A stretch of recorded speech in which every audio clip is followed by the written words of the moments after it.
What's up, everyone? Welcome back to another review. This time we're taking a look at Murders in the Rue Morgue, based off the Edgar Allen Poe short story of the same name. The film stars Bela Lugosi and is directed by Robert Florey.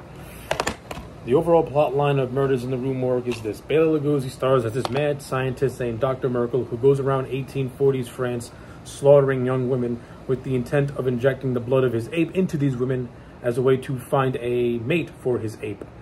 He then comes across this couple named Pierre and Camille. He becomes enamored with Camille. He discovers that Camille is compatible with his blood's compatible with his ape, and now Pierre is in a race against time to save his girlfriend from doom.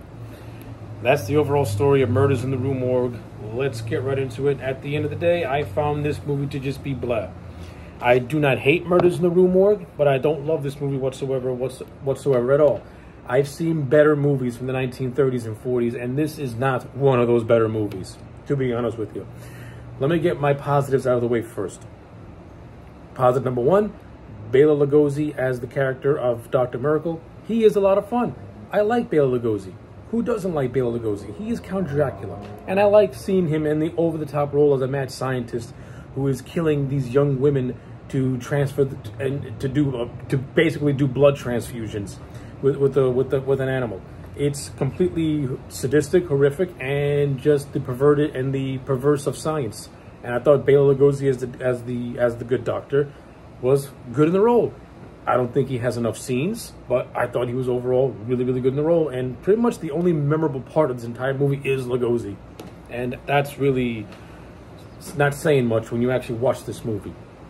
Positive number two, I like the overall production values of this movie. Robert Florey, the director, did a really good job at creating this Germanistic expression-like type of film that's in the same vein as The Cabinet of Dr. Caligari. And if you've seen the Cabinet of Dr. Caligari and you see this movie, you see how that movie has influenced this one quite a lot. You know, this movie has a really interesting use of shadows and contrast and surreal imagery with the architecture.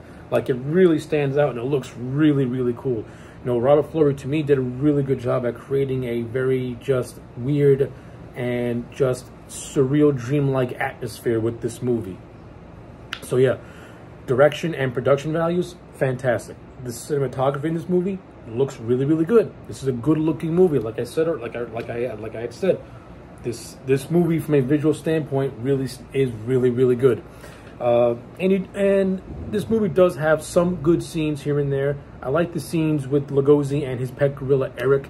I like the I think that you get some good moments out of that too. Like the last 10 minutes is where this movie actually starts to really picks up a little bit.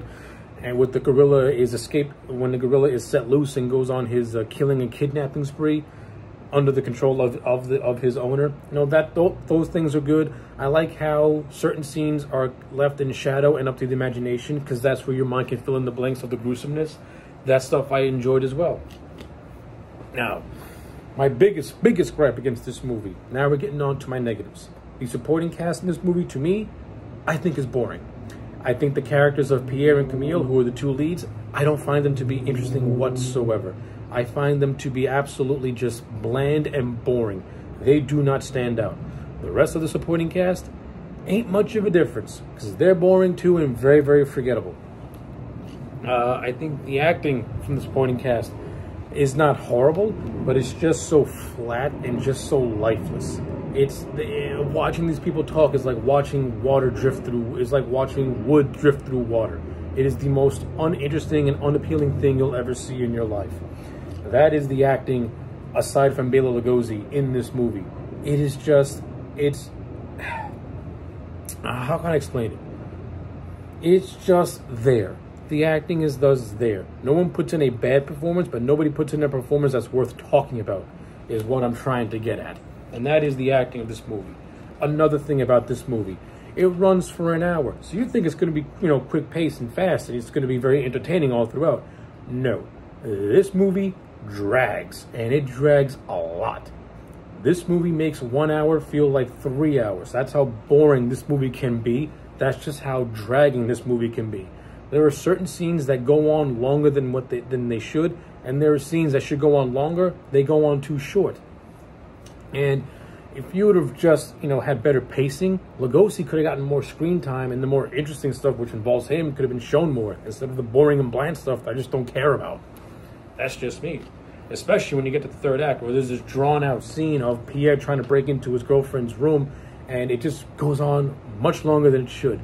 If he would have had another person with him and broke down the door, he would have saved his mother. He would have saved his girlfriend's mother, but he took too long, and everyone took too long to save him. I understand you're trying to create a sense of dread and suspense, but it just looks so hokey. This movie just makes it look so hokey for some reason to me. I found it laughable. Yeah, pretty much. Like, those are really my thoughts on Murders in the Rue Morgue. Don't really have a whole lot more to say. It's not a horrible movie, but it's not a great movie either. It's really backed by a really solid performance by Bela Lugosi, some really good visuals, and an interesting concept and story. I just think the execution is just off. For my taste, it's off. But yeah, those are my overall thoughts on Murders in the Rue Morgue. 4 out of 10 for me. 4 out of 10. Let me know yours in the comment sections down below. Like the video and subscribe, and I'll check you back next time for more.